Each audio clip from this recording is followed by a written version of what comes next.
So yeah, okay. So yeah, good morning everyone, and also happy Monday. I hope you all had an amazing weekend, and also sorry for not being more or less active last week. I wasn't here, so I hope I'll try to catch up with all your requests just today. And I hope everything is good. So it's Monday, so we will be jumping into our Monday presentation as always. So we have our technical team on the call. We have Nathanael and also Rahmat on the call, I believe. So yeah, we will just jump on to the Monday presentations. And if we have more time at the end, we will do just a roundtable check, and also, if not, we can also engage in our community building session. So yeah, this is great. So we want to see volunteers today. So who will be volunteering to present their last week project? Or I can also just okay, then maybe I can type up. Okay, first we can go with Hillary, and then Hillary, Abdurrahman, and then Abubakar. And I'll make sure to write the next people I would want to speak up. So Hillary, you're first. I hope you're ready. So yeah, over to you.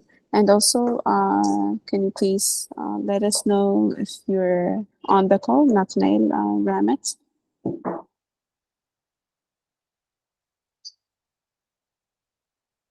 Okay, Nathanael is also on the call, and I see Ramet too. So yeah, we can start. So over to you, Hillary. Good morning. Last week was great, but I'm not finished yet. I didn't think we were presenting, so I didn't prepare my presentation for this. Because I made some additions, and I wanted to include that. So I don't know. Should I present only the one that I had up to Friday? Yep. Yes. So we always not expect like a fully complete project. We just want you to present what you've done so far, what you've progressed so far. So not presenting won't be an option, I think. So you just need to present. Yeah. Sorry, I meant I wanted like 5 minutes to include the other material, but I can go ahead and maybe it won't be organized, but I can. Should I share my screen Yep. Yes, you can. Or maybe we can go to the next person, and then you can go next. For the rest of you who are on the call, please make sure to get your materials or yeah, ready. So next we have Abdurrahman. Good morning, everyone. Good morning, Rodas.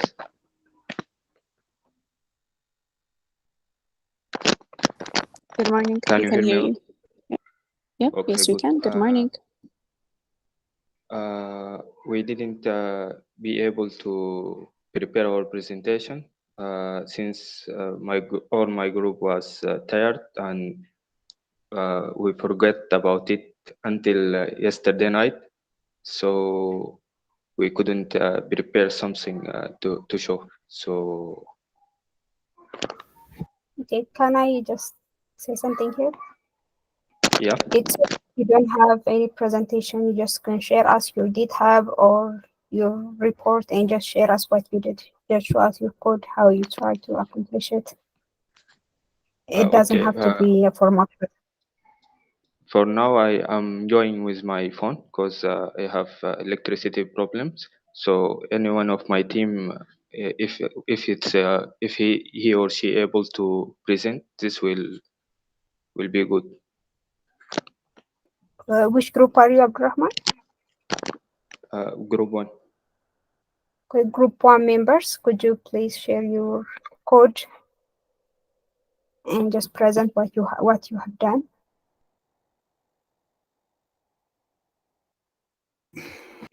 Okay, I can do that.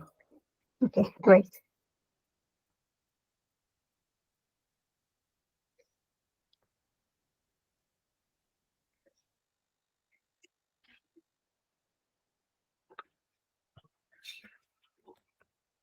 So Abubakar is raising his hand.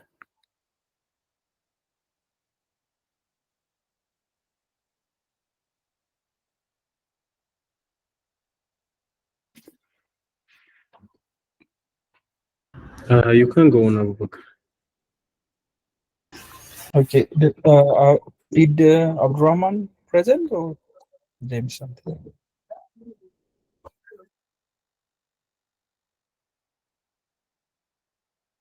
No, Johannes was going to present on behalf of Abraham, representing the group.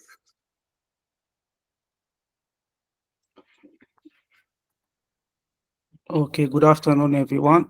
Today I'm gonna present the journey of scalable data, building scalable data warehouse for LLM, and I'm from Group 1. So the project design we used was for web scraping tools. We use beautiful SOAP for websites, and Selenium for Facebook, and Teleton for Telegram scraping. For our database, we use Postgres, Flask for our backend, React for our frontend, and automation and the workflow management, we used Apache Airflow. So the methodology we used for data collection, we first identify potential data source. It may be website, Facebook pages, or Telegram channel. And for organization purpose, we added on a spreadsheet. Then after that, we will have more of a general Python function or script to handle a lot of data sources. And this master script will go through all of our data source. Let me open it. Yes, it will go through our data sources and it will call the appropriate script to scrape our data. The way it does it is first it will open this source JSON file, which is the information of our data source, put it like this. For example, here for our BBC dataset or for our BBC website, we'll have URL, title, the headline, the article selector. Yeah, so every time, for example, one of our group member want to add a new data source, all you have to do is add it to this JSON file, and this scriber.py will go through all of this JSON file and will call the appropriate script we wrote, and it will scrape the data on our script on the scraper script. It will scrape the data and it will load the data on Postgres. And if you look at on the this source JSON file, we have a flag called. You have a flag called is script, and the purpose of this one is, for example, if one of our team member added this web source, and the first time we add any web source, we will change this to false since it has not been scraped before. And after running this scraper.py, and we scrape the data from the web source and load it to our database, here it will change it to true.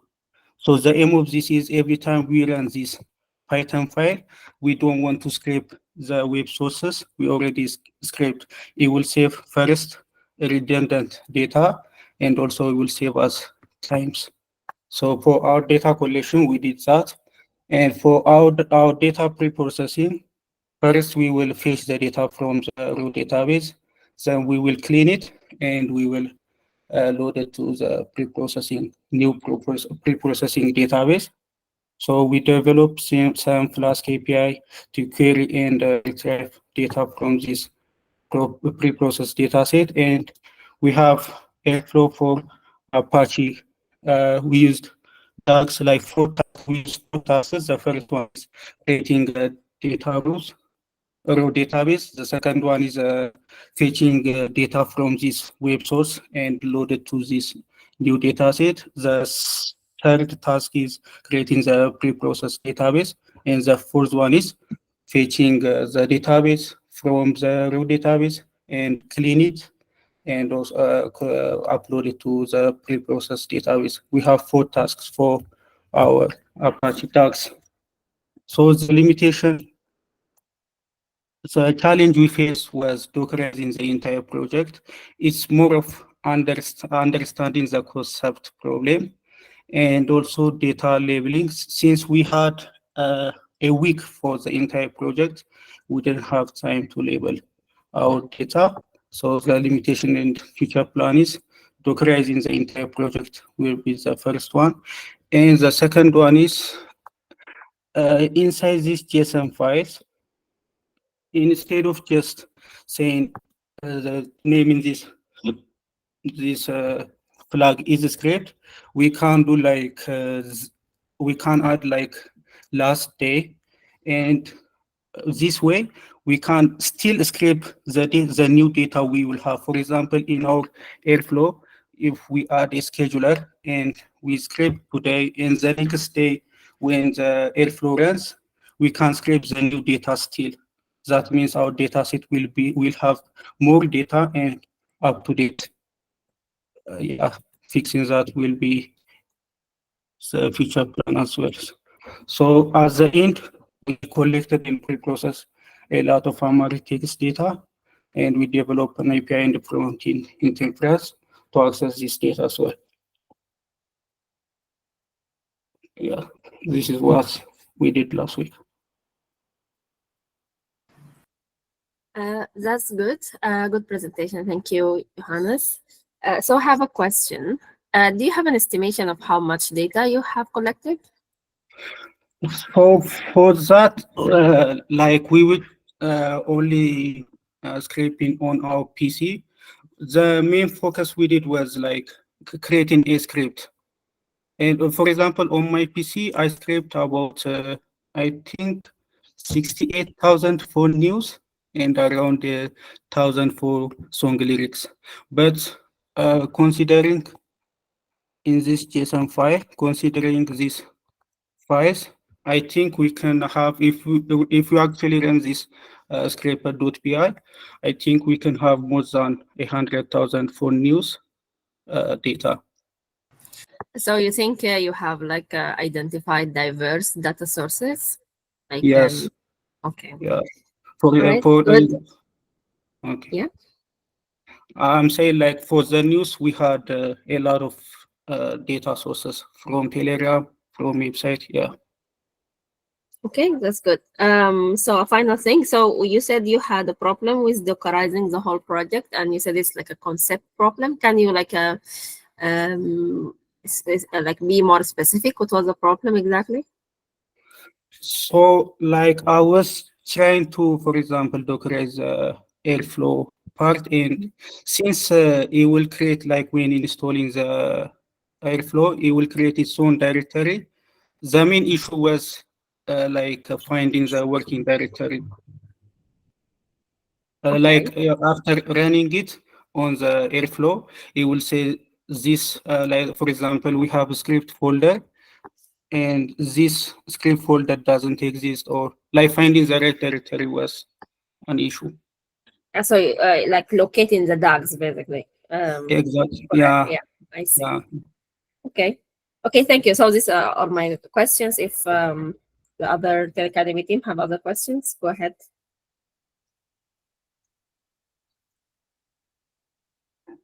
Okay, I just have one question. Thank you for the presentation, Johannes. And can you categorize? Did you just collect mostly news data?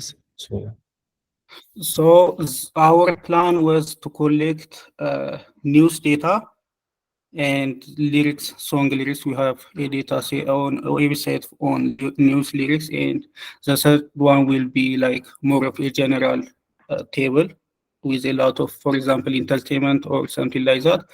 For now, we only created 2 tables, one for song lyrics and one for news. But yes, we can add we have found like a website on entertainment stuff as well. Okay, and also you mentioned you actually did the scraping on your local machines. So why haven't you been using the AWS instance that was provided? Yeah, okay. For me personally, my PC wasn't stopped working like on the mid of the week. I can only run a Python file. Terminal wasn't opening for me. Some of the pictures wasn't working as it should. That's why. Like a lot of features on my PC wasn't working. Okay, how about the other members of the group? Yeah, it was working, I think, for some of them. Yeah, for two of them, it was working. Yeah, but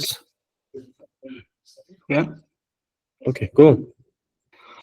Yes, but yeah, we have been understanding. We haven't had time understanding how the AWS works, and that's why we didn't do it. Like we tried to do it, but I think the problem one of our team member facing was connecting the database with the server. Okay, was that issue fixed or it's still in progress? I think it was fixed on Saturday, but she had to write a script on front end. Yeah, we didn't have time to scrape the data on the machine. Okay, thank you.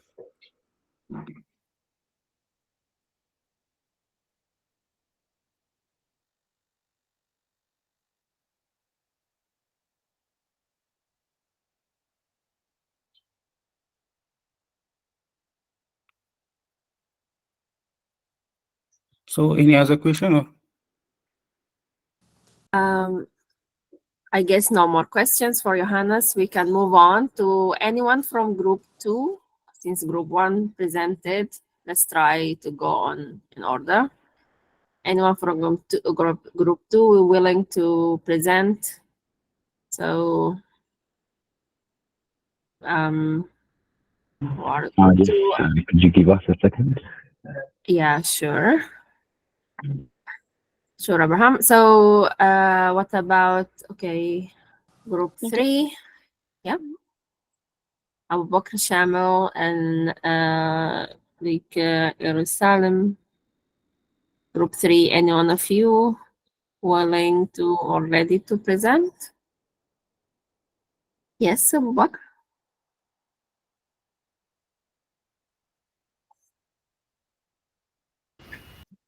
Okay, I will be presenting. Okay. Thank you.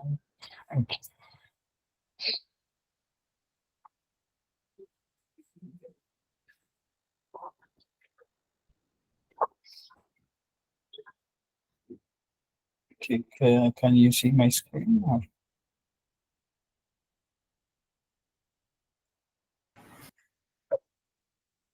You guys can see?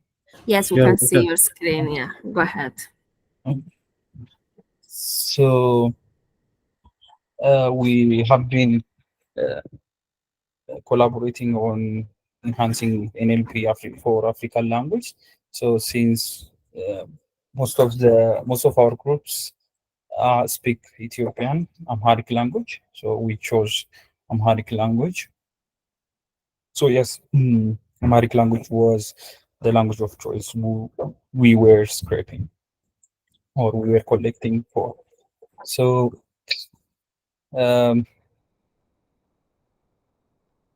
so the first thing we did was to scrape for data to actually get more knowledgeable on as to how and where we shall be collecting our data. The first thing we started with was from the news sites, specifically from websites. So we divided our tasks to scrape the data, one from our Telegram channel and the other from web news websites. So we chose our first task was to choose the news website because News websites are easier to scrape, they are open, we can get a lot of data. But the limitations are the data should be just from news. So we decided to add Telegram channels from diverse Telegram channels. I think almost around 10. I think, yeah, almost 8 to 10 channels. So we'll get to the code later. So we also developed the front end to see the data, but it's actually still in the development phase. Automation with Apache Airflow, and we'll talk about other challenges concluded. So we used our project aims to enhance the NLP capabilities of Amharic language. So since most of the AIs and AI applications and everything was developed with English, because there are more diverse data sets and the AIs would be more accurate. So to get the machines or to get the AI or the likes of ChatGPT to be accurate on other language. So the project aim was to enhance the NLP capabilities of Amharic language. So this would be like use high throughput ingestions like data processing, data collection, and as well as for drag to get the data for the AI. So developing the dataset for underrepresented language, such as Amharic language, sentiment analysis by using positive and negative feedbacks for the AI. So how we go about the project was to collect the data, process it, so stream the processing or data analysis, remove any clean that would be clean. So developing an API using fast API for the database to actually retrieve the data and see it. We developed the backend with fast API. Sorry. So the data collection, we used Selenium because it provides one of the rich functionalities, robust with, for example, we can scrape the website with XPaths or IDs. Like there was diverse methodologies used in the Selenium. Or we also used PostgreSQL to structure our data. So to push our data. Over here, what we mentioned was for efficient collaboration, we used Render. So we hosted our data inside the Render, so all of the teams could actually see the data changing or in any time in any machine. So the other one is for data consistency and integrity. That's what we used. So we processed the data. So the first thing we did was to clean the data using different functions. For example, in Amharic language, there are the letters which sound the same, have the same kind of. Sorry, is there a question? Okay, so we also clean for data inconsistencies. There are like things in Amharic language where there are colons, semicolons are different types. So we have to clean also for that. We also have to store those database. So we also made a development with backend and frontend. So sorry, this says Flask, but it is Fast API. So we used Fast API and Vite specifically for front-end development. So for automation, we actually used Apache Airflow. So what I want to include here is the automation part is actually not done. So code implementation, as I said earlier, we used Selenium I'll show if it is needed for the code. Okay, let me finish and I'll finish. I'll show you the code when we are done.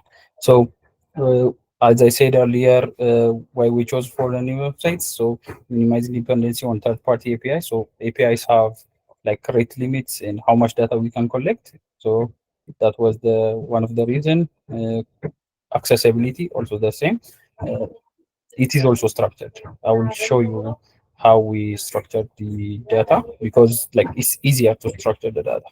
But we also had this problem on Telegram because there are only 3 columns as opposed to the news data we scrape.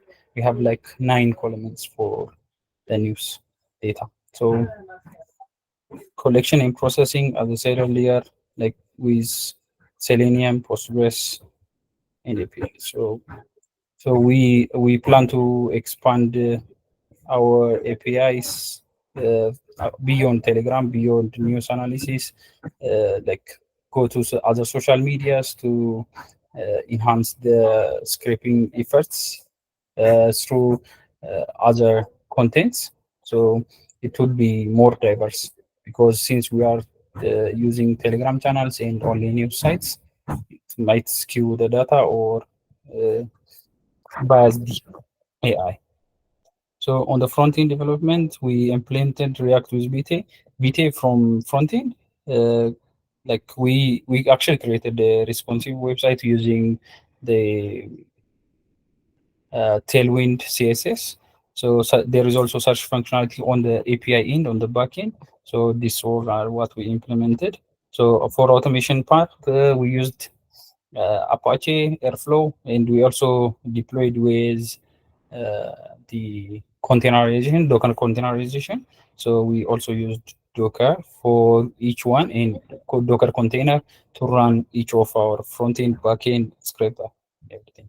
So challenges were data quality. Like for example, one of the challenge was on Telegram. We scraped the data. It was much larger in volume. So those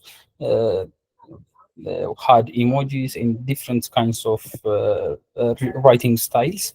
So it was very difficult to actually get the data, but not impossible. So for scalability, like we actually more about that limitation. We'll talk about it on limitation. So enhance it on pipeline efficiency. So automating the process like would reduce the errors, but still makes the pipeline more efficient. Okay. What we learned for was we need good kinds of data cleaning, like what, for example, as I mentioned earlier, it is very difficult to clean the Amharic data because there are like a bunch of different kinds of writing styles for a single word, how it is written, like it's a bit difficult.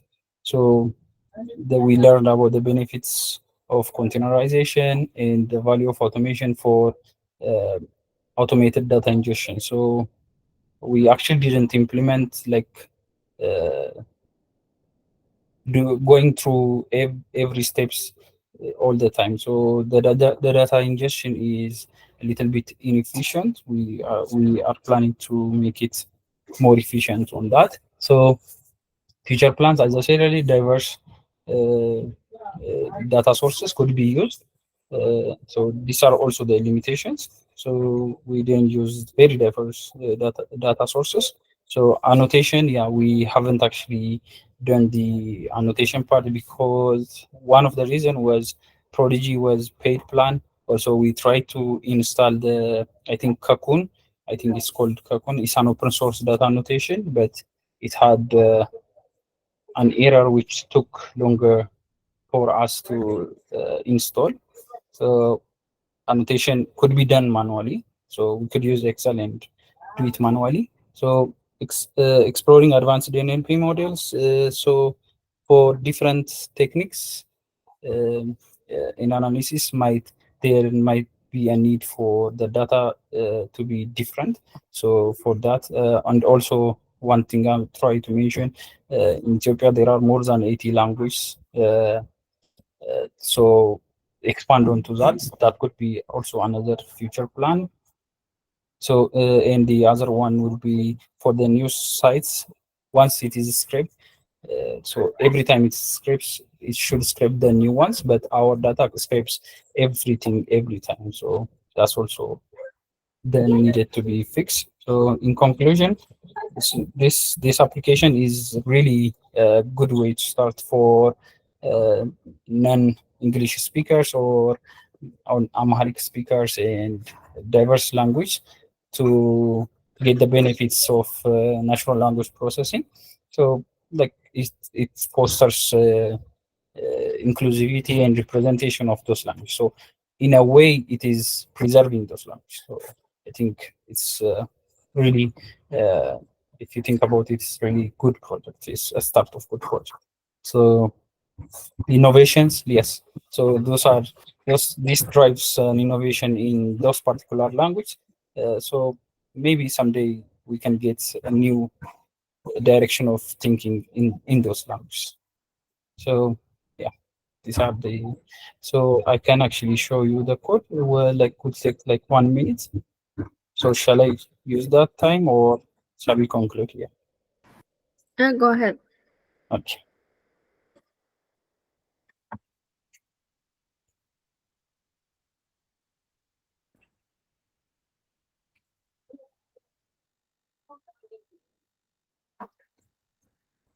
Okay, so this is how the code is structured. So we have like the API, the backend here, the DAX would be here, and the data we scraped. Actually, we on the first try we have actually scraped only one page per for the Align News. Yeah. So the news site we were talking about was Align News. So it had diverse language. Diverse content. So it's also is so clean the data. Sometimes it doesn't need further cleaning because like it's written in a modern way of Amharic language. So it didn't have much punctuations and other types. So this is the database connection where we connect, and the schemas are here, found here in the front end here. So I will show you the front end once we go to the. So as you can see here, the scrapers have news sites in Telegram. So for the news sites, we actually have a class for it. So this is what I have been talking about, like Selenium. Selenium is it might take more memory, but it's really efficient. So we chose Selenium because number one, we were familiar with it before. Number two, it is really a good tool. So unlike Beautiful Soup, it has like it generates a static HTML, but this one is real time. You can actually go through the web page. So one thing we noticed on Align, sorry, okay, one thing we noticed on Align website was like it looks like an infinite scrolling method, so that news could load, but also the infinite scroll is like 20 or 25 news per page. So we have to simulate that. So we simulated with this method, scroll to the bottom, and those elements can be found. We can what the elements doesn't have an ID, they can be found with spas. So this is the code implementation.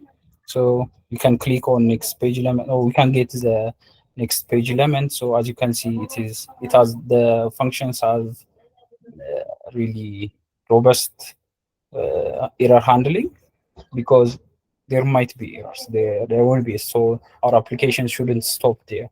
It should just continue with saying or null values, having null values on it, and just continue scripting. So these are the URLs or the elements where we can get the image, the title, the article, and everything we need. So this get news might be a bit too much, but we make it more efficient. Also gets this sort the skeleton. So this adds another extra layer. So this one gets to the next page. So the details of the news, details of each news, it goes to that and finds the content, the author, and the tags. So as I said earlier, the news website are very structured, so it's very easy to get the schema. So as for the front end part, we actually it was error integrating the API. Maybe it is from our end or from my end. I tried to actually do that, but it wasn't working. So I'll show you the front end part for one last minute. So this is what we try to achieve. So you can search the data, search the news, and try to get the data. This is dummy data. So since we actually can change the URL, so it is also responsible, I guess. So it's like the beauty of like Tailwind. It's allowed us to do this in just matter of hours. So this is the front end part. Also on the automation, we are planning to include more on the automation because it took us long time to do that, but we actually have done the automation also. So this is all for the presentation. Thank you. Yeah, thank you, Abu Bakr. That was very good presentation. Yeah, so I have just one question, or let me choose just one question to ask you. Yeah, so you said like you haven't managed to do the automation part, so you haven't managed to like schedule like these different processes using Airflow. We actually did. One of our team member was Niamusi, so she did the most of the part, but there was an error trying to create a pull request. So I actually got ahead and did the automation part, but it doesn't have that much thing, but the automation actually also works. So I think let me check once the doc file. So on the pipeline part, there is also we can script the data with Airflow, also initialize our data and also save. So that was the things we accomplished with Airflow. So more things are needed, but currently on the GitHub, that's what you would see. Okay, so just the second part of this question is that you said you managed to Dockerize your whole application. Have you managed to actually do that? Like, yes, there were some errors. Yeah. But I think yesterday I managed to do that, but also it didn't work today. But I mean, it didn't work on the actual scraping part. So it's good on the scraping part. All right. So okay. So yeah, we'll stop because there's not enough time. Maybe if there is like a one question from the team.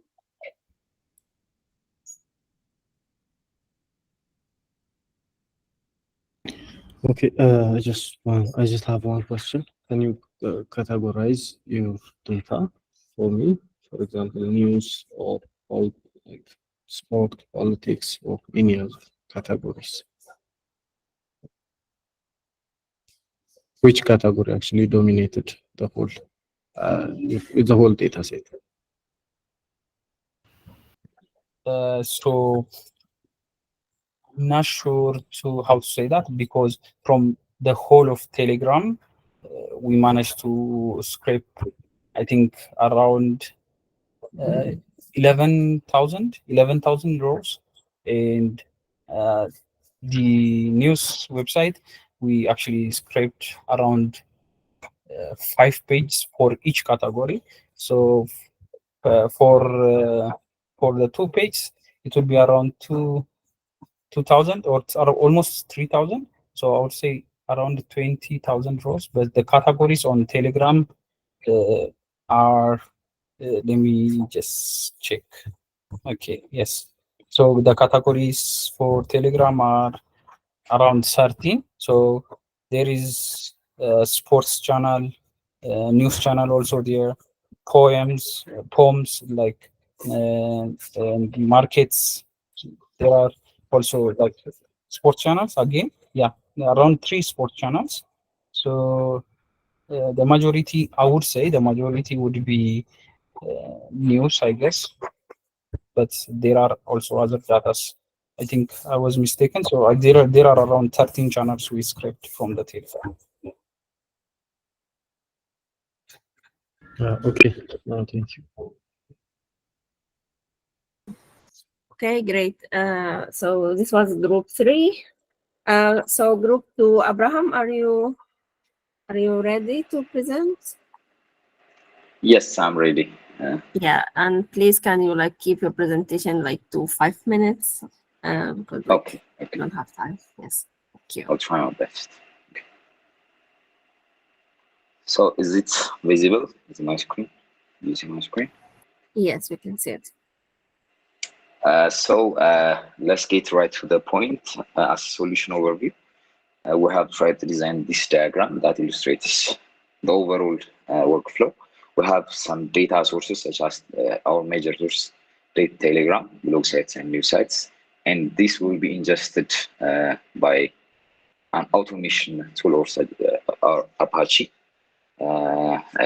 This we have defined those liages, or the liages will automatically automate 3 workflows: data scraping, data cleaning, and data annotation. And the automation actually orders to run the data scraping processes, the data cleaning, and the data annotation. And the backend and the frontend, such as the Flask and the React, could access the data in a presentable form, or to provide some interface for a presentable form.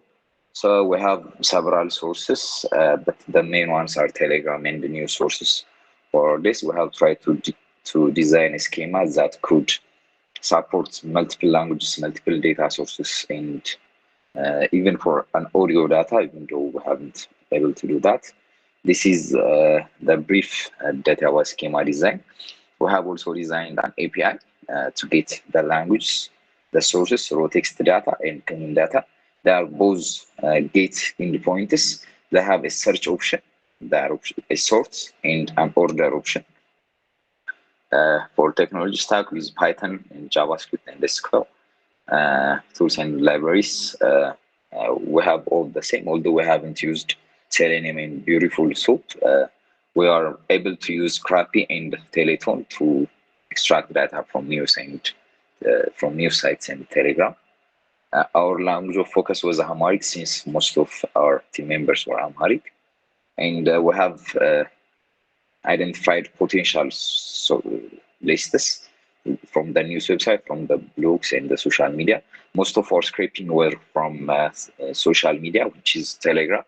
We have collected various data. Our priority of choice, which is the quality and volume, which data are more credible, and which channels have more content, rich content, which have like unique words, such as like such as those are about who write about books, and there are some channels we will see them.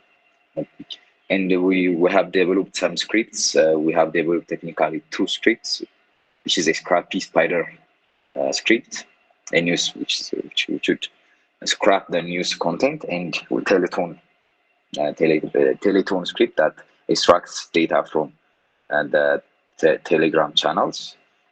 And we have methods to create tables, to insert data on it, and do important database interactions. Yeah, we have this database manager class that will store the data, both the cleaned, the extracted. Also, it will do various tasks. Here is our data source for our Telegram. It was Elias Masharat from Poems, from Tikva, most of the Tikva, from Lighthouse Learning Center, from Ethiopia, so that we can get rich Amharic contents. We have about 9 data sources. This was taken a screenshot from my local Postgres instance. And we also have scraped a news data from various sources, such as the Reporter, iGaforum, and others. And the amount of total data we have scraped is around 168,900 rows.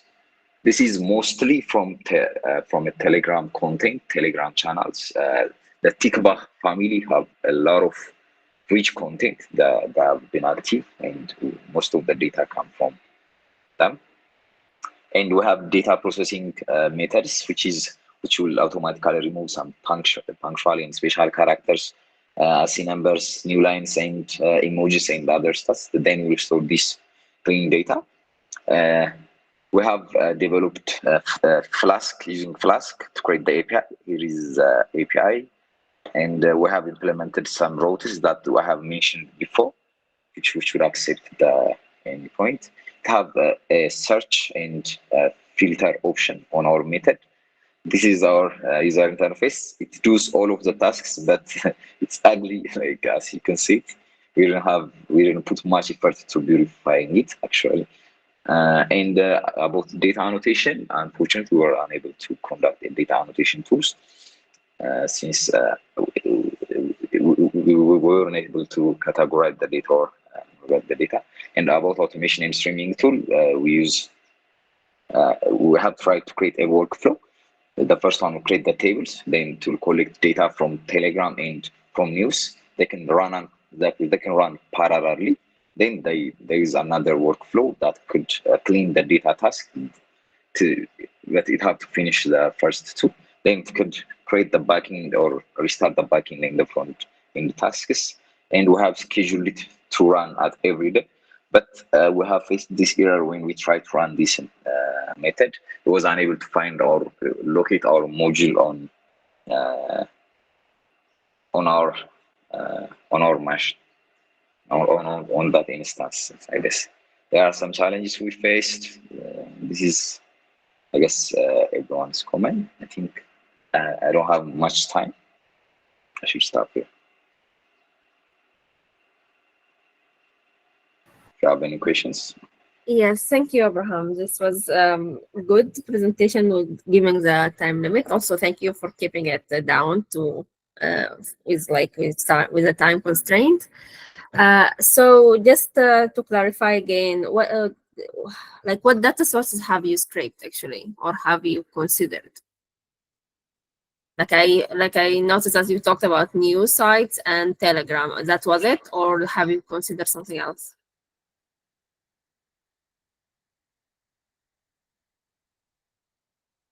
Yes, news sites and the Telegram. Okay, have you even if you haven't done, but have you considered something else? Have you come up with other data sources that maybe can be implemented in a future plan? Yes, one of our teammates who were unable to complete his part. It was to use Selenium to extract more data. That was the problem. Okay. So what data sources will be? Are they also news websites, or are they something different? Actually, they were blog sites. Okay. They will blog about lifestyles or some culture or something, like different kind of sources where we'll try to list them. I don't know if I'm... Yeah, maybe you can include them in the in the potential or the plans for the future plan. It will be good. Yes. Okay. Yes. Okay. Thank you. So any questions for Abraham?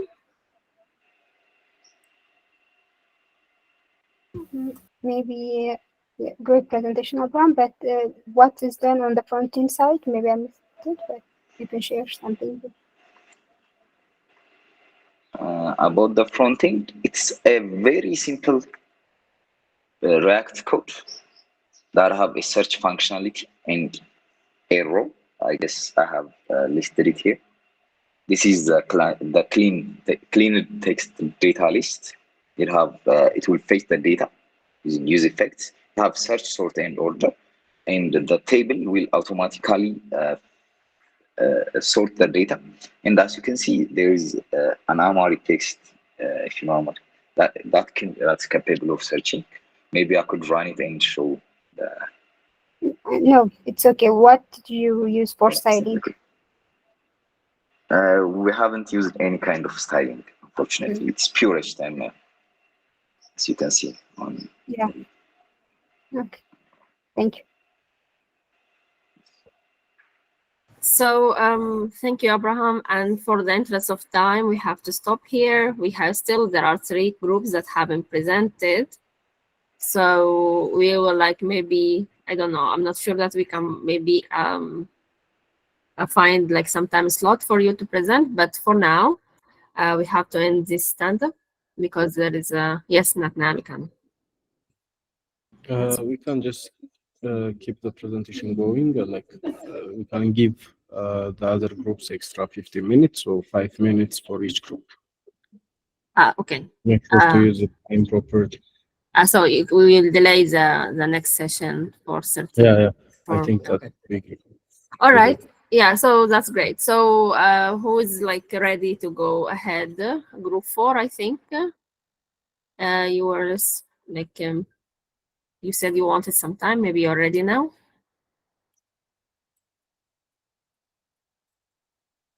And also, just in the meantime, I just want to comment on one thing.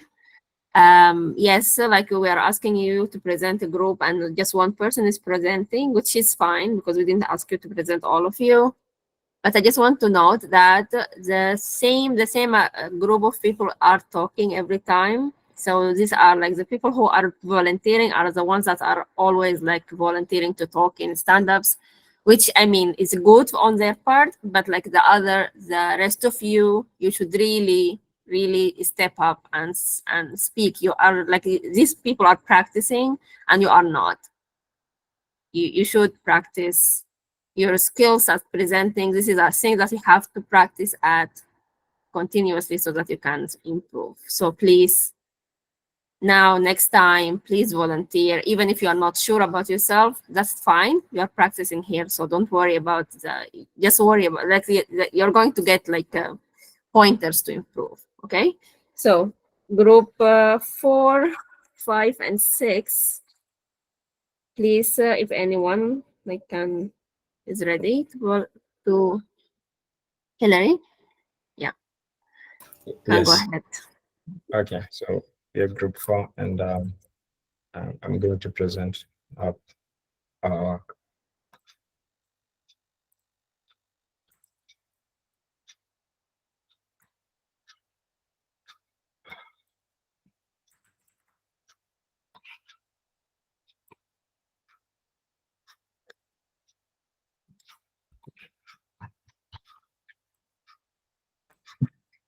Okay, so for us, we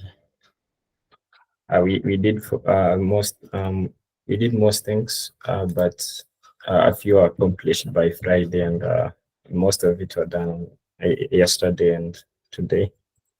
So as we used Amharic as the language because most of our group members were conversing in that language, and I can say the flowchart to show the progress was. So here, our plan was to have something like this to start the web scraper service.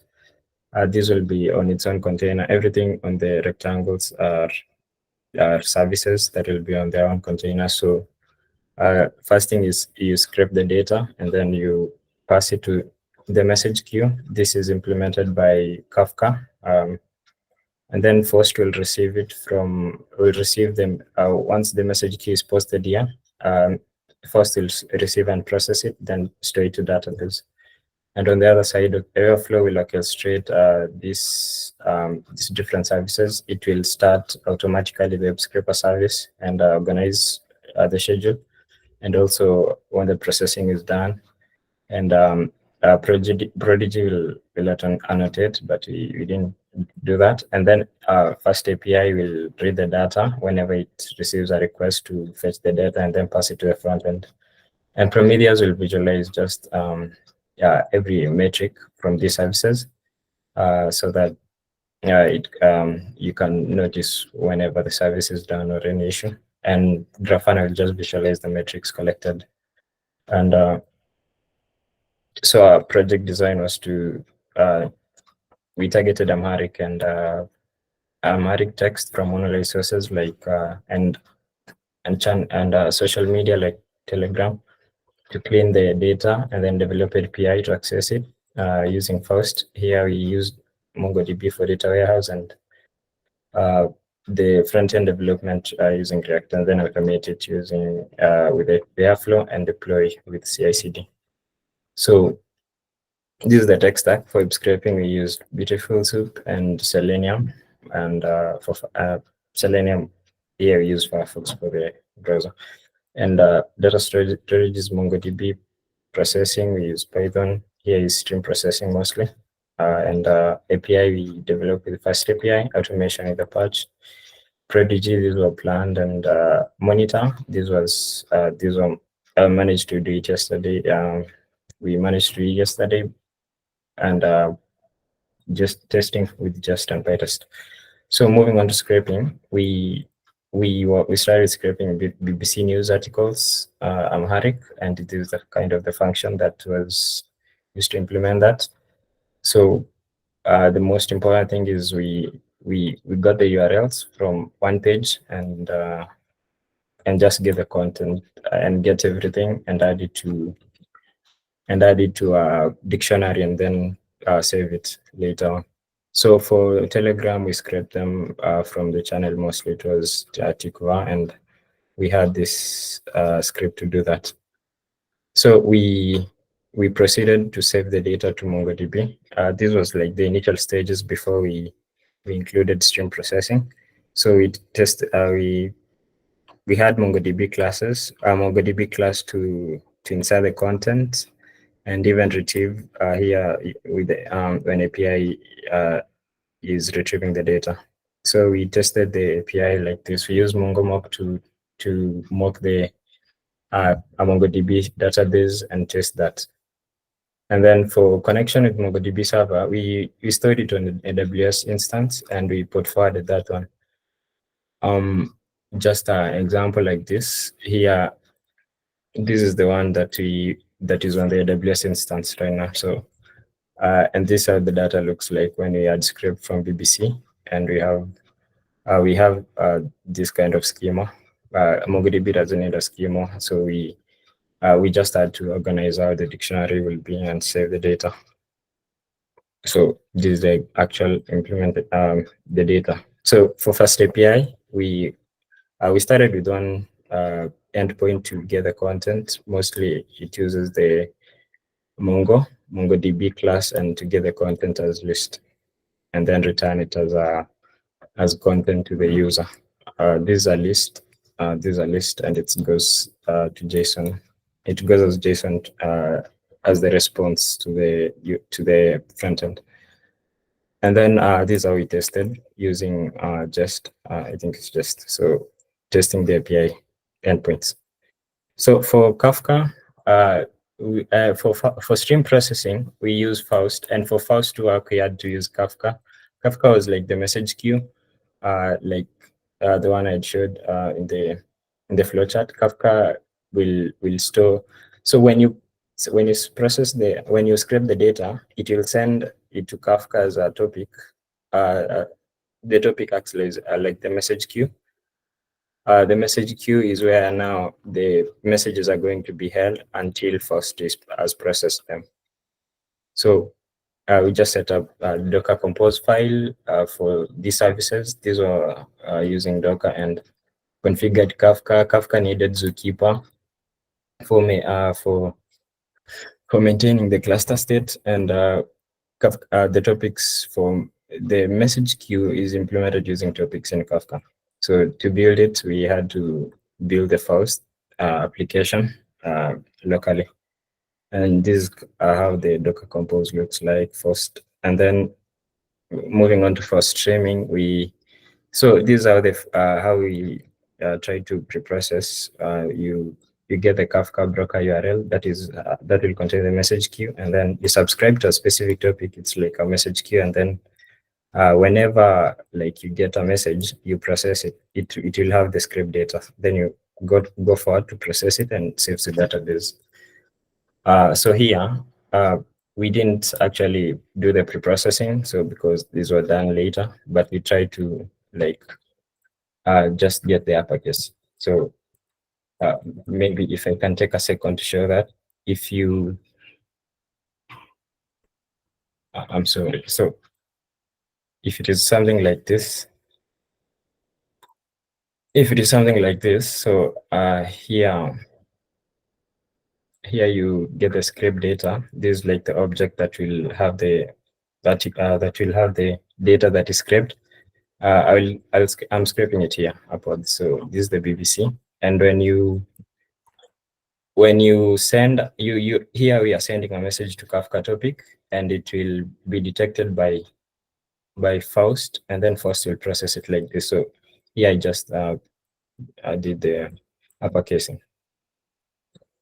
And moving on, we had Prometheus and Grafana for visualization. So Prometheus, we had to use also services, Grafana and Prometheus. Grafana is here and Prometheus is here, and this will help us to visualize the metrics of the services. So yesterday we managed to use Prometheus and Grafana, but we didn't get the services specific like MongoDB because it was hard to implement. We had to use other services like exporters. So here we just visualize the metrics of the AWS server.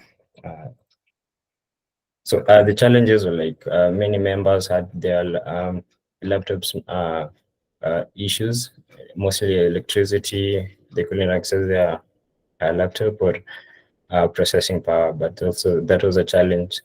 The challenge was accessing also the instances and for the sake of time, I can leave it here. So the next steps, perhaps I can say it will be at an annotation and to containerize everything. We haven't containerized web services so far, and everything else is okay for now. And monitoring, that is monitoring now the different services, and also using Airflow for automation and deployment. So Airflow gave us a hard time. For me, it gave me a hard time to because of root user root permission, and that is all for us. Thank you. Okay, thank you, Hilary. This was good presentation, and yeah, also good effort. You seem like you have tried to implement a lot of the tools or a lot of the tasks, even if like not successfully by the end. So just let me see. Just one note on like again on the data sources. Have you like yeah, you talked about like scrapping the BBC News website and Telegram channel, but have you considered like do you have any official plan to like specific data sources that you want to like get data from? So no, I'm not sure about that, but for me, I think there's a plan we can plan to get more sources, maybe audio, and even blogs. Oh, I forgot to mention that we could use PDFs. We could use PDFs to perform the scraping. So yeah, we also use PDFs. So like here, I'm sure if we can show a screen. So what do you mean we can use PDF? Like sources from so you can source from PDF basically. Yes. Okay. Yes, we can have PDFs and then pre-process that data from PDFs. I see. And yeah, so that's all I can understand. All right. Any more questions for group 4 from the team? Yeah. Just one question. I mean, great work. more on the teams, like how much of the team was contributing, and then just the other is how much data at the end were you guys able to get.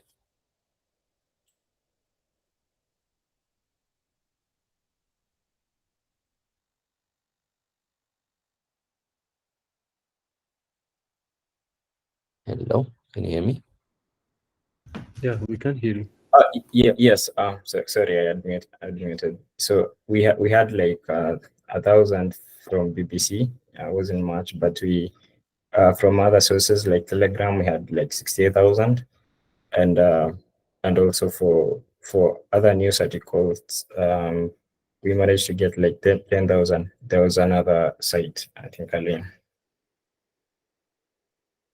So in total, you were not able to do number of tokens, or you were not able to count how much? Yeah. Okay. Yeah, we couldn't count because we didn't complete doing the storage, and Yeah. so we didn't have count.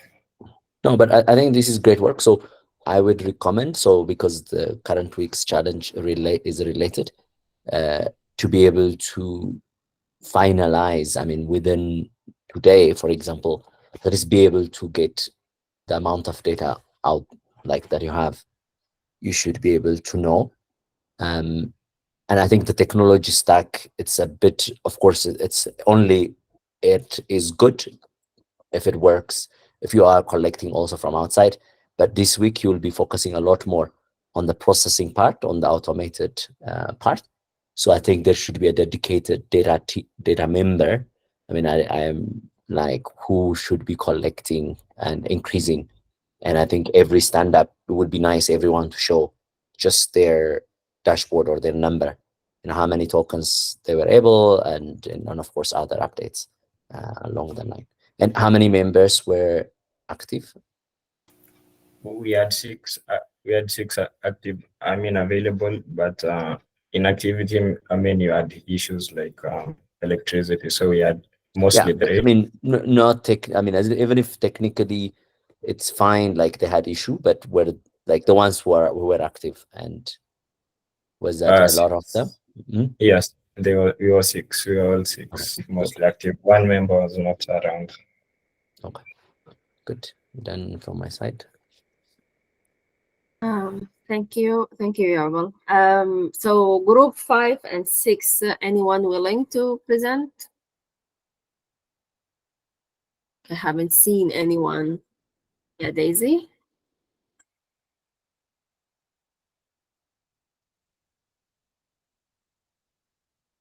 Daisy from group 6.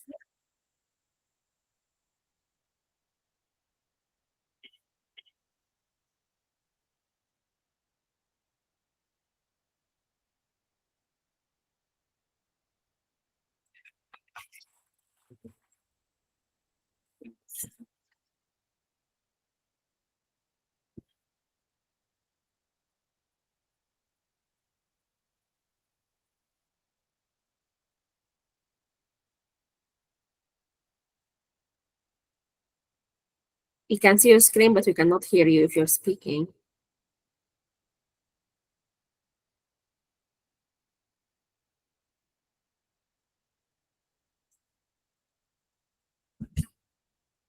If you're facing an issue, maybe you can like leave the meeting and okay.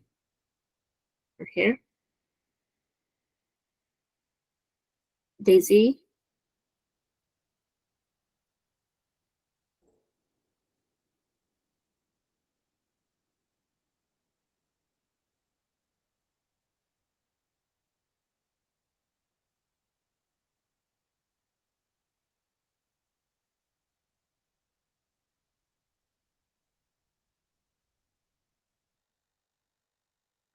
Okay, so while Daisy is fixing her technical issue, Abu Bakr, do you have a question? Yes.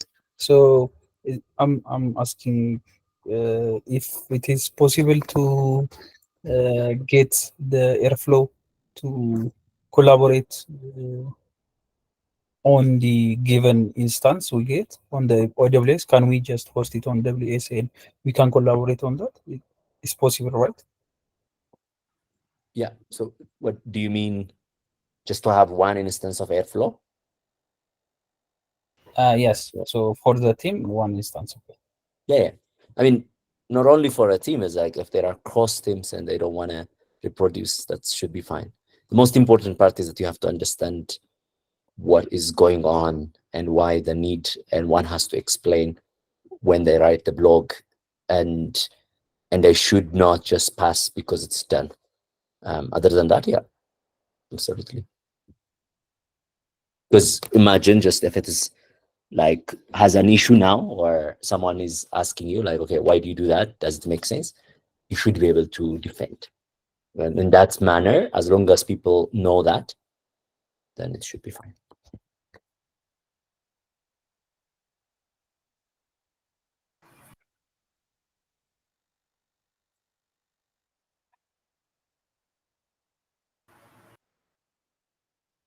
Hello, can you Okay. hear me now? Yes, we can hear you. All right. So this is a presentation for Group 6. I'll skip through the introduction. Our choice of language is Swahili. So this is our project design. And for our tech stack, we used we use two methods for data collection. First, we use the newspaper module in a Python script, but that wasn't as efficient, so as beautiful soap. So we also use beautiful soap for HTML parsing and selenium. So that was more efficient since it automated everything and it worked on all websites. So this one got we were able to get a lot of data with this technique. We also use Postgres to store the role, to process and annotated data set. We also use Jupyter to process for the pre-processing part, and we develop the front end with React and the back end with Flask. So we also use Docano for annotations, since Prodigy it's a commercial tool, and we planned to use Airflow for task scheduling, but we didn't manage to do that. We also didn't manage to use Docker to containerize the workflow. So for our methodology, two of us started with the data collection step. So first of all, we identified our data sources, which were the Swahili news websites. We focused on text data for this part. We started with text data. So then we used Beautiful Soap to do the web scraping and filling in. We obtained a huge percentage of the raw data from using Beautiful Soap and Selenium. Using the newspaper module, return clean data like with no HTML tags, but it only worked for one site. Yeah, we weren't able to automate URL generation with the newspaper module. So yeah, we plan to continue using Beautiful Soap and Selenium for more data collection.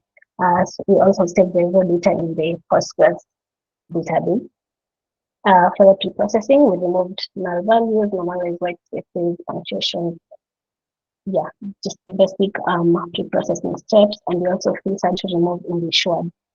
After that, we put the clean data in the database, and then we extracted 20 rows of the pre-processed data.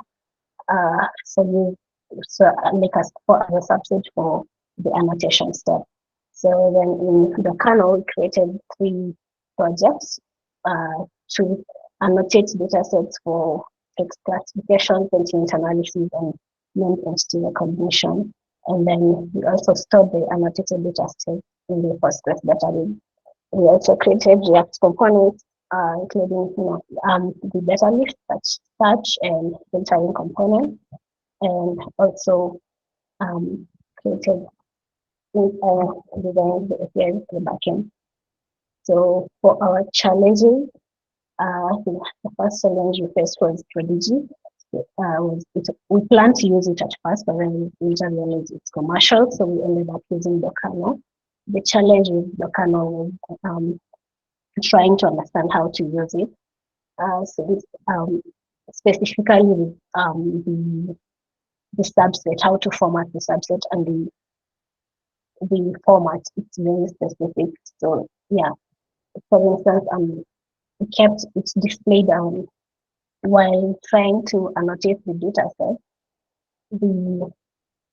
Each row of the data it recognized each row of the data as like one item. So for instance, I could not like for named entity recognition, I could not pick two entities in one row, like a product or a person. I could only pick one. Yeah, so that's something planned to improve on.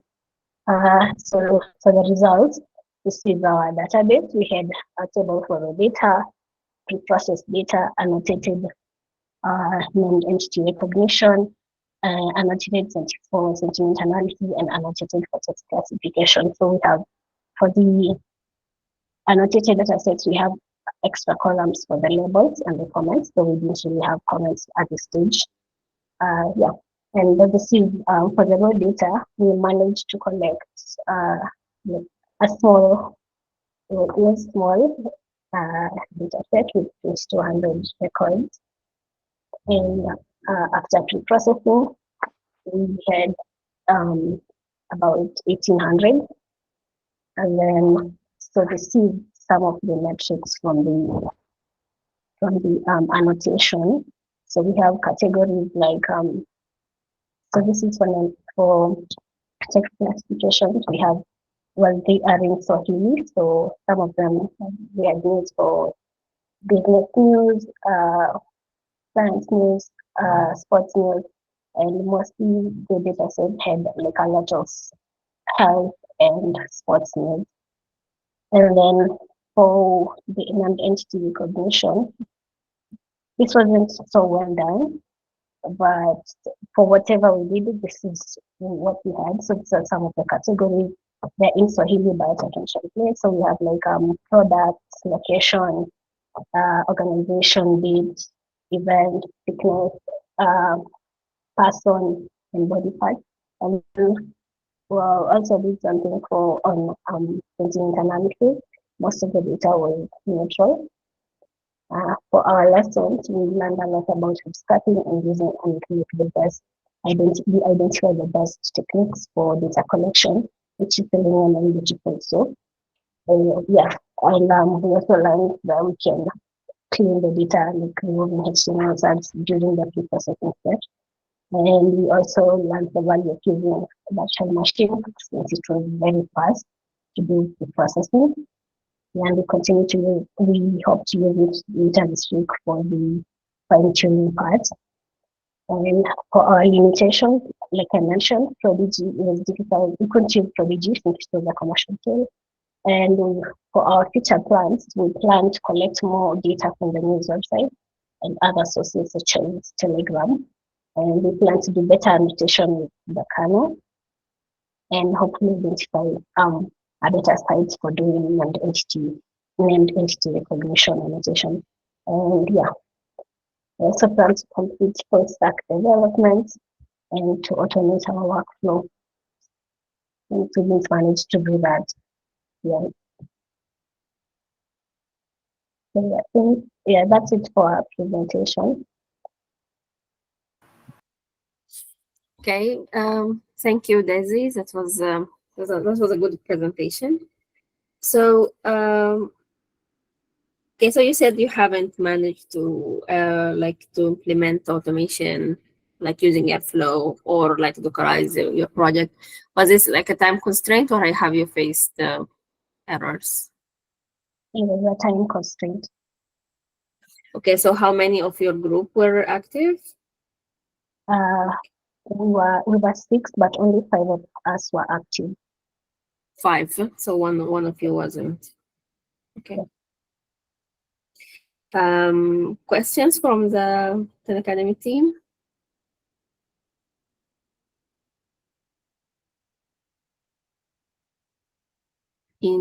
I also missed just one. So how much data were you able to collect? Were you able to quantify? We had, for the raw data, we had 2,200 records. Not. Okay, and do you know how much each of, the average lengths for the record? No. We didn't count the token. And maybe just along a similar, what's your impression of the available data? Like how easy it is to get now a lot of, data on Swahili just to be able to fine tune for this week project. What's your impression? Since we found with Selenium and Utica, so I think we can get a lot of data with that method since it's automated. What do you think is a lot of data? About, and the goal would be to get 10,000 data for the text data. I can't quantify for the others from Telegram, but from the other groups I've seen that we got about 60,000 from Telegram. So I think we can do the same. Okay. And for Swahili Telegram, is their data? Like, is there usage? Pardon? Is there usage for Swahili like in Telegram? Yes, but I think it should be mixed with English word a lot. Okay. I think it's that the same question is for everyone. I want you to think, what is big data for you? Or what is LLM fine tuning? The scale of the data, and where do you get it? And you must have an impression, especially by the end of this week. It is necessary that you can defend for a project someone wants to have, somebody who really wants to pay you a lot of money, let's say $100,000, and they want you to build something, and you could be able to tell them, no, the money is amazing, but the data is not there. Or you say, the data is there, the money is good, I will do it. You should be able to have a very clear picture where the data is and how much it's available. And you should not just look only the money part. You must see the money, which is really amazing, and then whether it's doable and possible. And that part, I am going to be very harsh on that, because if you don't answer that one, I would say you didn't do the project by the end of this week. So you should be very much pay attention to that question. Do we have data? How easy it is? How large I think I can get without being unrealistic. Okay, so this should be the focus as well. So this is just the metadata in your head. Okay, thanks. I'm done. Thank you, Yabal. Yes. So just let me just add to Yabal's point. When you are getting your impression on the data that is available and its usability for LLM fine tuning, you have also to consider the quality and the diversity of the data sources that you can get. So keep that all in mind. So just let me ask, is there someone from group 5 ready to present right now? This minute. We give you just a few seconds. Otherwise, we will you really, okay, Jabez. Okay, good morning, everyone. Good morning. So are you ready to present? Yes. Okay, please keep it to a few minutes. Just go quickly over it. We're really time constrained. Thank you. I think you can see my screen. Yes, we see your screen. Okay, so this is the tech stack we used. We tried to scrape data by using Beautiful Soup, and also we used Pyrogram for Telegram to scrape over Telegram channels. So then we do data processing, also for the data analyzing, we try Prodigy, but we actually were not successful on that. And we use Postgres database for the data warehouse. and also we use React for the front end, and also Flask for generating API. So this is basically the project, but just let me show you, let me tell you how our group works, and also a little bit our part of our code. So we try to divide the task based on our group. Some of us were assigned to scrape data, some of us on the processing part, and some of us on the front end, developing the front end. So we do like that. And I was part of the data processing. I was trying to scrape some data and also the data processing, and using it on the loading it on the Postgres database. So let me show you some of the code. So for example, we use different sites like BBC Amharic and also websites like Ethiopian Insider to scrape over data. So we use web scraping. This is our code for the web scraping. So what we did was we tried to extract internal links from the homepage, and also using that internal link to scrape over data. So this function scrapes the internal link, and also this function scrapes data from those internal links. So as you know, some of the internal links may not contain articles, so we process the data after that. So for example, in this code, we try to scrape over the Ethiopian Insider. So we have the website link and also the links. This is the data schema. So we use pandas as for the data processing part, and we load it on a data frame. So we have the data, website, and also the articles, and also the links. This is the schema. So we have different articles. Then we try to remove the English words that may contain in each articles, and also we tried to normalize the character. As you know, there are different characters in Amharic language that have similar sounds and also meaning the same.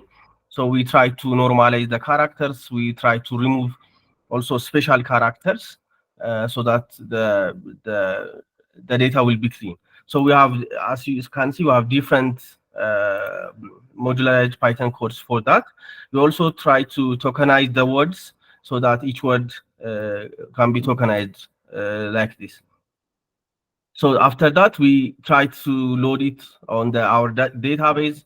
Then from the database, like this is what we tried. We have Amharic scraping data, then load it to database.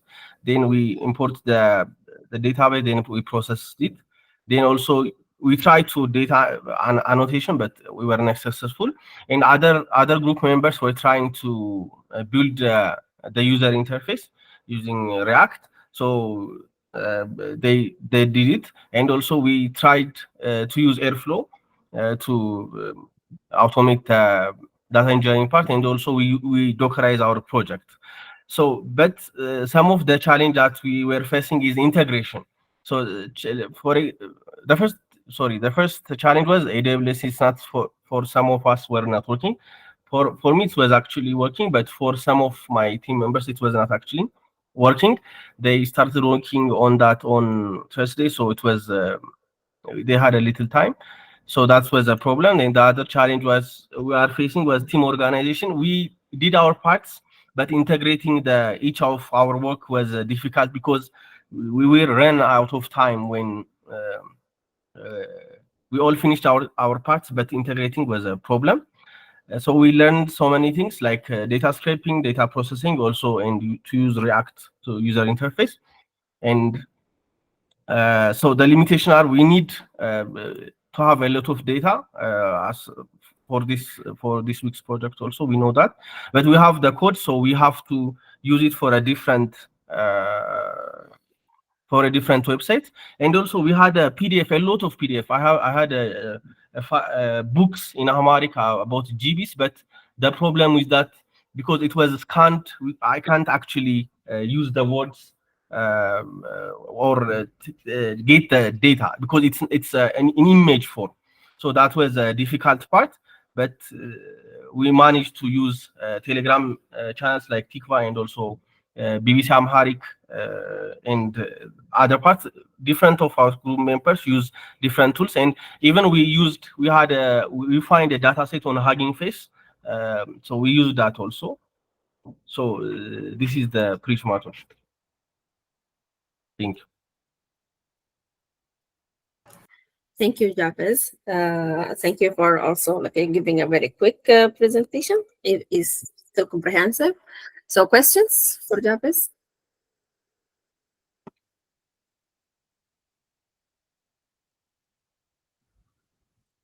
Again, maybe just the same question. Can you attempt to answer? It's like how much usable data ultimately you manage to get? Yeah, we didn't tokenize every data set that we get.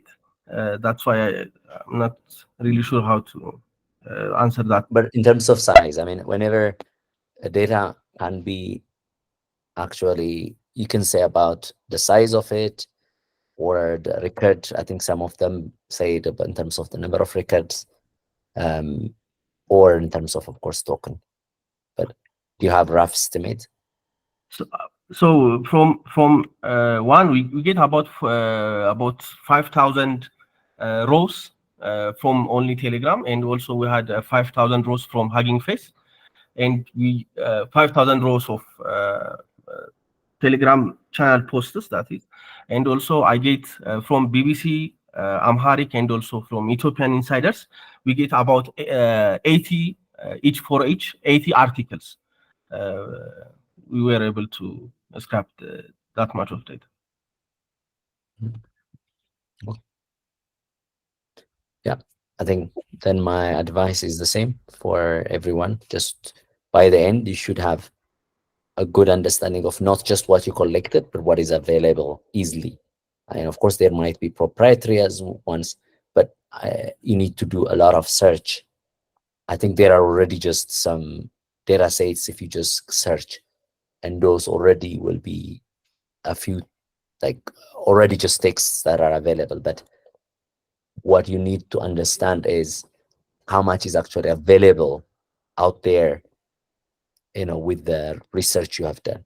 And you can pretty much say like, okay, I think one can get this, let's say 1 billion token or 10 gigabytes of Amharic text, quality text or not. It's like there has to be that number in your head after doing this research. So yeah. Okay, Abubakar. Okay, I have two questions. One of them was sparked while you mentioned how much, but like how could we estimate that? Like, can you get us an overview? I mean, roughly you can count the number of words, right, without even tokenization, and roughly you can count the average size of an article.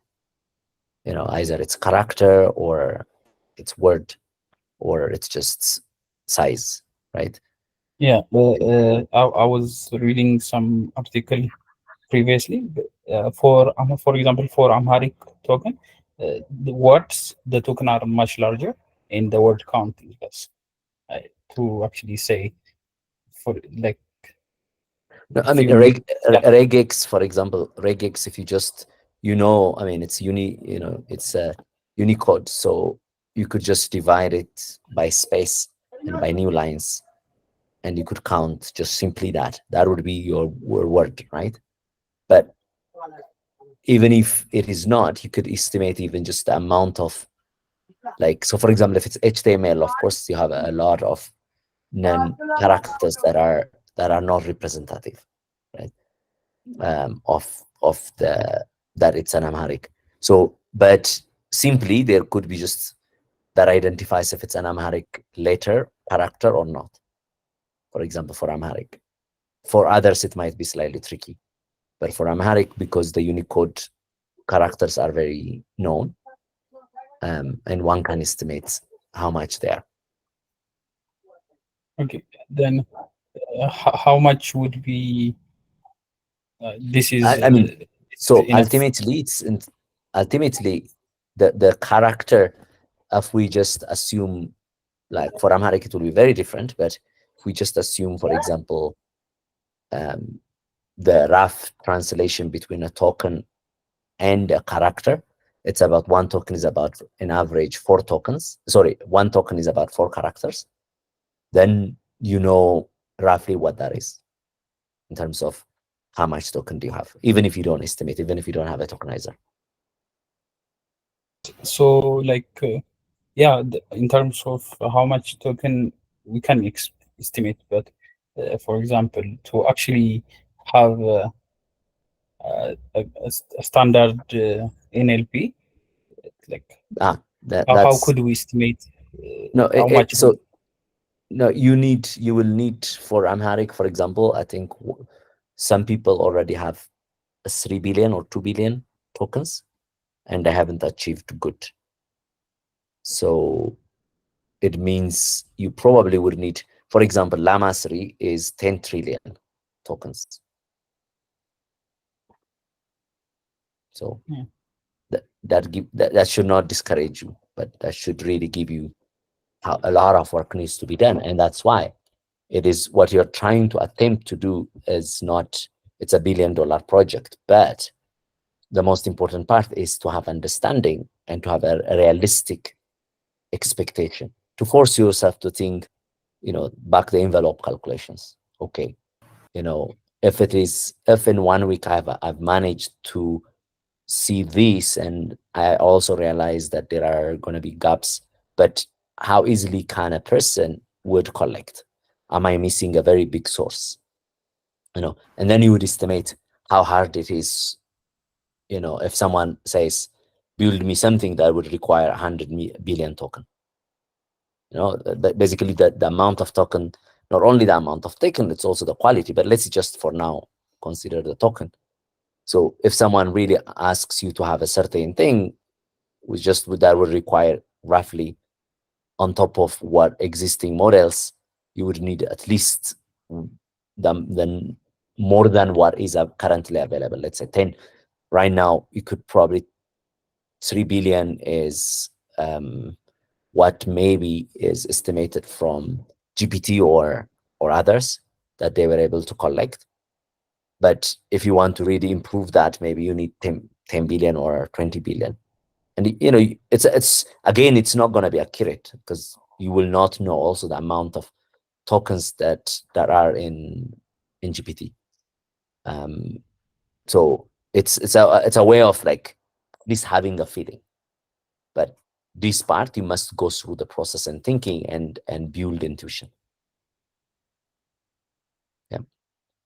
Okay. So maybe just ask, continue, Abu Bakr, and then like okay. others. So this is, I understand. This is another question.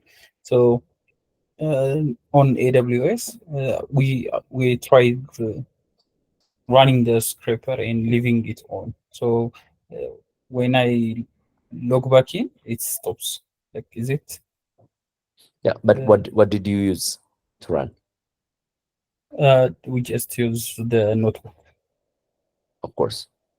Okay. It's like you have to use the screen or other ones that actually run continuously, even if you detach your share. So as long as TMUX, screen, and others that needs to be run, and also you have to make sure that it doesn't explode in terms of memory. Like if your code is just storing list, you might also just it might stop because you have finished the memory. But yeah, in principle, you cannot run on notebook or anything. You have to use TMUX or screen, or just run it as part of a Docker. So that means just like your CMD or your entry should be just that code running as part of and then it should be fine. Yeah. Okay. Is that Japes or Abraham? The order? Japes, maybe. I think you were talking on your presentation. So Japes. Yeah, just a question on the how much token we have to collect. Is that when you say is that the word should be unique or just No. Okay. No. So that is a dictionary.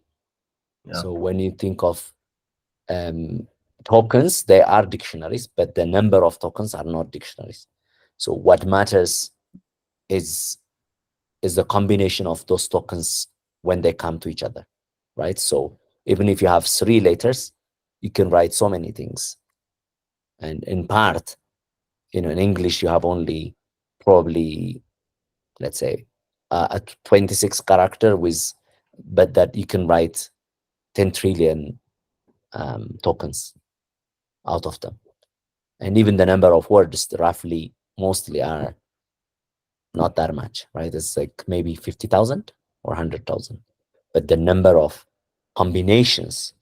So what LLM is trying to do is to learn from those combinations, right? How 2 tokens, how often they come each other. So if you do TF-IDF or the usual sparse embeddings, that they are actually, you would know if you have just introduced before with that concept, you would know that in that case, you are just counting how often something comes in a document, but it doesn't take into account, whether the semantic component of it.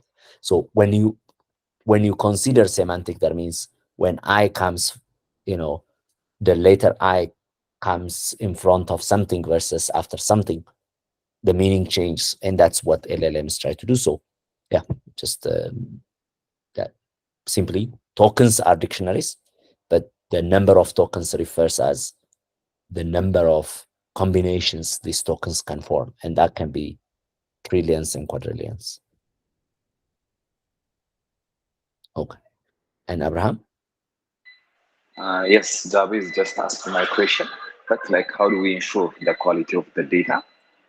That's And is there any way another. we can estimate? Yes, is there any tool that we can use to estimate the number of tokens that we have in our database? Yeah. So tick token, for example, I mean, there are sentence piece. I think in this current project, you will be more dealing with that, right? So you're going to be tokenizing, and you're going to use some strategies. And I think sentence piece is one from Google that doesn't depend on language, but depends on byte orders, and it will help you tokenize. And that's the usual way of tokenizer. Yeah, so you will deal with it. In terms of quality, that is what all of these bigger companies are. Kenya is known for mostly that in some of the slums that there were offices where the like people from Silicon Valley were opening offices so that people can label cheaper. In Australia, the same. There were lots of companies that probably already sent you sometime some email so that they can pay you if you label something. And that is the quality. That's trying to improve the quality. And there are companies that are very much known, like basically dominate this space, quality. But yeah, improving quality is, again, a very big issue. Because with just the quality data, you can achieve a lot more, even if the number of tokens are smaller. Okay, Hilary? Yeah, so my question is when you tokenize in tokenization, do we remain only with the specific characters? I had your example of English alphabet, and let's say It's not characters. It is not characters. If you think of them, it is not characters. It's a form of between characters and words, right? Between a combination of characters and words. And the most important part is it's trying to minimize. Like, it would have been nice if it just uses like characters, but the combination of character things that it can form in character will be so immense that you would lose concept. But you also could want to use words, but words are very much like there are connotation, conjugations, and many grammar and language specific things. And tokens are basically the optimal, some cutting. It may not make sense, but it just is trying to decompose. It's like, if you think of it, Fourier transform, That's the spec. It's the Fourier transform, the modes of LLM, let's say. I have a question on this, if you don't mind, Yalgo, Yeah. about the tokenization. Since like the goal of tokenization, I mean, the goal of talking about tokenization at this moment is about measuring the size of the data, right? So wouldn't be, because there are different types of tokenization, right? You can like use word, but like tokenize each word as one token. There are subword tokenization. There is like a also by character. This is also possible. Isn't it like maybe easier or like more uniform to tell people to measure the data set size by words? Like, I mean, But thinking how about do they know words? Like that's the important part, right? Yes, of course, from the data size, it probably is easier. But is it a space? Is it a new line? You know, and I think in part is also, is it's like, you know, some of the specific English characters that are coming in between. You know, there are so many things in language that are so complex, right? So the way that it's embedded in the website, maybe, or the way that it was embedded in this and that could be very different. So of course, yes, if one can estimate just the number of words, they could, in principle, but it assumes also the same as, so yeah, the simplest way is actually to go from the size. How much size do you have? And the second part is, if you now just count the number of characters which are identified to be Amharic, or in this case, I mean, you can't do that for some other language which use actually Latin letters, but then it's easier. But nothing is easy in language. So the easiest is almost always to have a certain number, like roughly how much is the size of an article, and then estimate just based on that. But it's not about accuracy. No one also cares about accuracy. You just want to be no estimation. Exactly. Yeah, so yes, as you said, as you noted, that it's kind of, it can be language dependent, because for languages that like Amharic or like Arabic, they use specific characters that are different from the Latin. But if I'm not wrong, Swahili, for example, uses Latin. If I'm not wrong, so yeah. So, and also not only that, some, for example, German, I don't know in Swahili, and I don't know in Yoruba and other languages. Like in German, for example, in Dutch, you can conjugate, many words can come together to form one sentence. Right. Yeah, exactly. And some languages that don't have spaces at all between words, so it's So because of those things, it's easier. It's just, the most important part is to have roughly, you know, if you just even if count all the characters, the number of characters, and and each are Unicode, and you know they are the size of some amount, and then you just estimate that, that's fine, right? Or if you do just slightly better than that, that is fine too. But at least having a number is important, just in because ultimately the number of tokens defines more or less the order of magnitude. Is it a million? Is it a billion? Is it a million, 100 million, a billion, or 10? Like that part is key, just more than whether it is a 1 million, billion, or 2 billion. Yeah, okay. Can maybe give a suggestion if it's, I don't know if it's good or not, but maybe it will be good to have an estimation of the size of the data. Maybe you can get two different estimations, or this is the size. First is size. Just first is the gigabyte or the megabyte size. That's just a good number. That already says, like, if it is image and audio, of course, one has to report in those three. So text, let's say 1 gigabyte, audio 10 gigabyte, and image maybe that. Like this already gives a size estimate. Okay, so let's give the trainees. There are people who are asking. So Hillary or Abu Bakr, whoever is first. Hillary can continue. Okay, so my question is, okay, like I want a clarification. If I can say token is like, I saw that it's a unit, in a language, but can I say it's the smallest component that has meaning? No,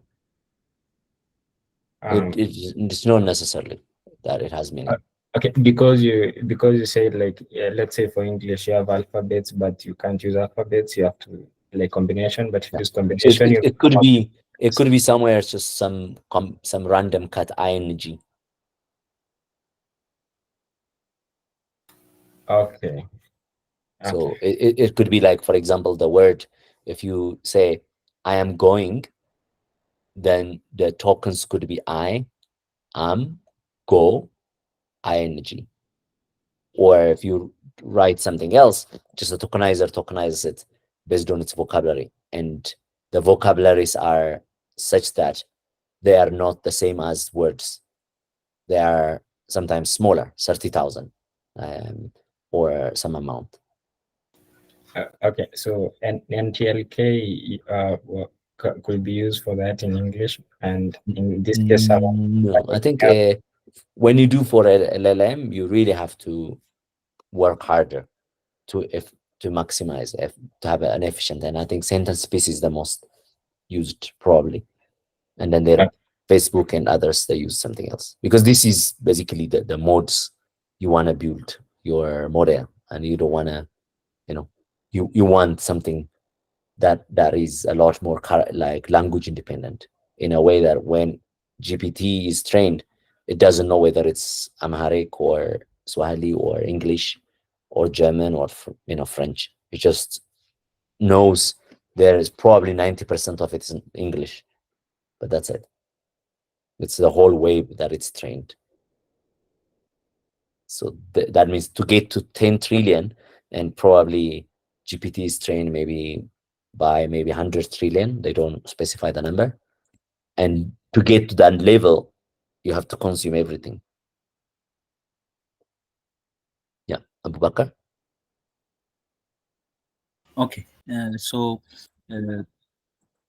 some of the questions I was trying to ask was mentioned by Hilary, but specifically on the Amharic, like first of all, one of the questions, sorry, I forgot. Last week I tried to actually count only the words. So, for example, there is a column called, in our case, there is a column called content, highlights, and title. So we can count each of them while they are running, and also trying to sum. Would that give us estimation on the token? Not on the token, but yes. I mean, Okay. ultimately, yeah, through some estimation, yeah. Like Okay. as I said, just 3 words could be, and 3 tokens can be two tokens or something like that. I think there is probably a rough estimate from like some people who have already tokenized Amharic, so they could tell you roughly what it is.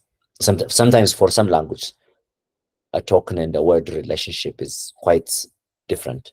For English, for example, versus Amharic. But yeah, you can, once you have that number, you can translate it in order of magnitude calculation. Okay, so my next question would be, for example, like even in the same case as English, so like on the ing part, for Amharic would be, for example,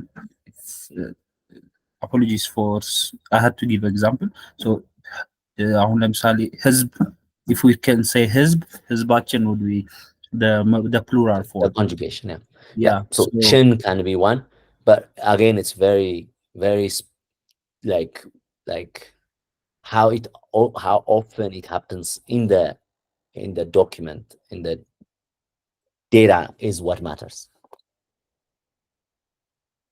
So it's trying to analyze the entire document and come up with byte order or others. Like, I mean, there are many algorithms that does that, but it tries to then identify bytes that more often come together and then split them along. So the concept is like, it's a bit, I mean, it's complex, but the concept is it doesn't look from the language space, but it looks from byte space usually.